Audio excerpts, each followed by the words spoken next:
get high so I can get low. I'm Jack Sparrow and I smoke Joe any way that the wind blows. Hey guys, this is Jay Arts, and you're tuning into Tutorial Tuesdays episode number 4. Today we're going to be looking at how to make a 2D style, ninja style logo. So if you don't know what these are, this is kind of like a symmetrical logo, 4-way symmetrical basically, looking a little bit like a ninja star, but you can also apply this kind of technique that I'm going to be teaching today to lots of different types of 2D logos, so stay tuned. So I do know that I've done this tutorial before, that was in Photoshop. Today I'm going to be doing basically the exact same thing, but I'm going to be showing you how to do it in Illustrator instead. So Illustrator has the perks of being vector based, which means that when you save your logos in Illustrator, they are scalable, which means you can make them as big as you want and they won't pixelate, which is great if you're really serious about your logo. So I'm going to leave the link to the Photoshop version of this in the description below. You're welcome to click on that if you don't have Illustrator, but if you do have Illustrator, I definitely recommend it over Photoshop for this. So yeah, so without further ado, let's get into it. This is what we're going to be making today, something very, very similar to this.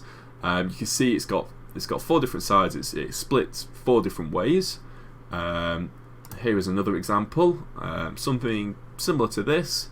So let's get into it. So first thing you want to do is go to File, and you want to click New.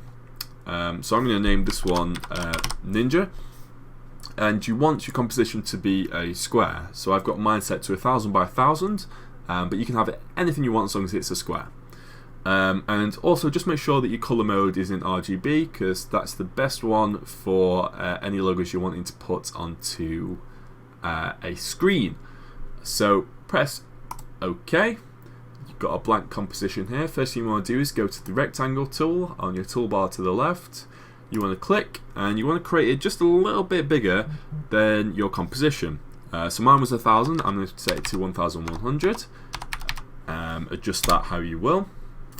You're going to want to select the fill to none, so it's just a stroke, so it's just a line round it, and you're going to want to drag it and put it in the middle. So you can see our green lines there that indicate we're at the center. If you don't have those, make sure you've activated smart guides. They're very useful, and we will be using those in this tutorial. Next thing you want to do is you want to press Ctrl R on your keyboard. That brings up rulers. You want to left click and drag down on each side, and that creates 2 different rulers. These are going to be your axes. So select the box that we made, then select one of the guides and drag it until we get the notification saying it's in the middle. You'll see a little green text box which says intersect, and you want to repeat that with the next one. Select the box, select the axis, drag it down, and you can see that that is in the center now. So next we're just going to create a small little box. It can be anything you want, any size.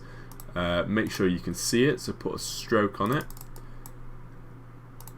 And there you go. So following that, go to your layers tab, which is this little paper symbol, then click this little circle symbol, and then go to effects, distort and transform, and transform. Click the preview button, click reflect X and reflect Y, set the angle to 90 and the copies to 3, and if you've done everything correctly, you should see 4 different symmetrical boxes in each cube here. So if you've done that correctly, press OK. We can get rid of this box, as that was just to show that it had worked, and that's the composition all set up. So the next thing you want to do is select your pen tool. That's what you use to create the shapes, and what you want to do is start drawing your logo. So there's some things you want to keep in mind.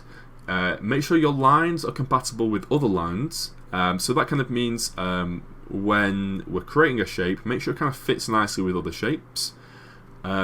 Second rule is fill the empty space.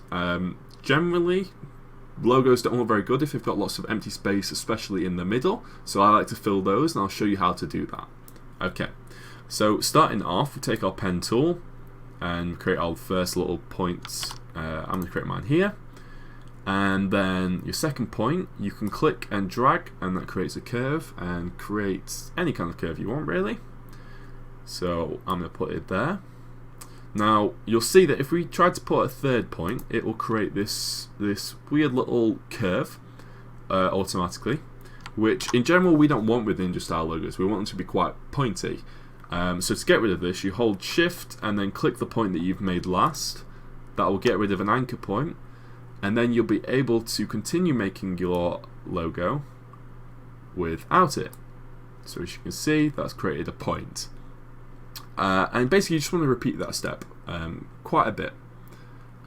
So I'm going to drag this one, get rid of the anchor point, drag this one down here, and then move it here. This will take a bit of trial and error, guys, so I would recommend maybe making a few different ones, seeing which one you like best. There is only so much I can say to technique. It is also a bit of randomness, so get creative with it. Definitely recommend that, and just keep repeating that step. Basically, I'm going to put a point here, and I'm going to finish it off here with a point. And you can see we've kind of already started to create a nice little ninja style logo. What I'm going to do is I'm going to take this bit that I've drawn, I'm going to get rid of the stroke, and I'm just going to fill it in as black. So you can see that's kind of starting to make our logo. But you can see that in the middle we've got lots of white space, which doesn't make a very good logo. So what I like to do is I like to fill this a little bit. So I take my pen tool. You can start anywhere you want. I'm going to start here, and you just want to keep using your pen tool to try and fill in this hole.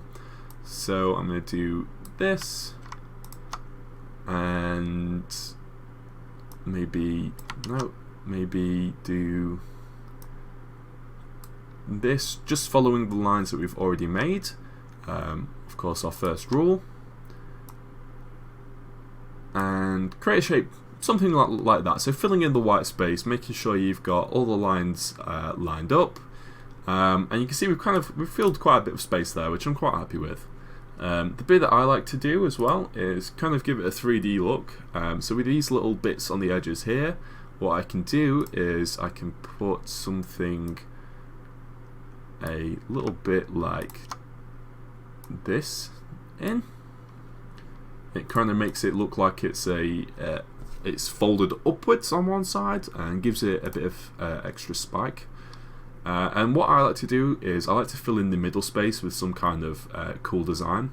Some people prefer to leave it empty, but what I'm going to do is I'm going to zoom in using my Control Plus key, and I'm going to just create something a little bit like this, guys. Okay, so that's kind of filled in the black space in the middle. And essentially, guys, that is it. I recommend doing it a few times, creating a few different logos, and then seeing which one you like best. It is definitely a trial and error kind of technique, but you can get some really cool looking logos out of this, and it's very popular on the YouTube community. So just to finish it off, what you want to do is you want to go to File and Save As. Make sure you're saving it as an AI file and save it whatever you want. You won't be able to upload this straight away to YouTube or any other online platform. What you want to do is you want to go to Photoshop or any other editing software you're using that supports the AI type, and you want to import the file that we've just made, and that will basically give you this, and it will be completely scalable. You can make it as big or as small as you want, and it won't pixelate, which is the beauty of Illustrator. And then you can build your own little banner around it, or profile picture, or whatever you want. So this is just the logo. And that kind of wraps it up, guys. So I really hope you enjoyed the video. I hope it was very informative. We do tutorials quite a bit on this channel. It has been a bit inactive lately, but I'm definitely working on that. If you did enjoy, I really appreciate it if you could like and subscribe. As I said, there will be more stuff coming, lots of different design tips, tutorials, stuff like that.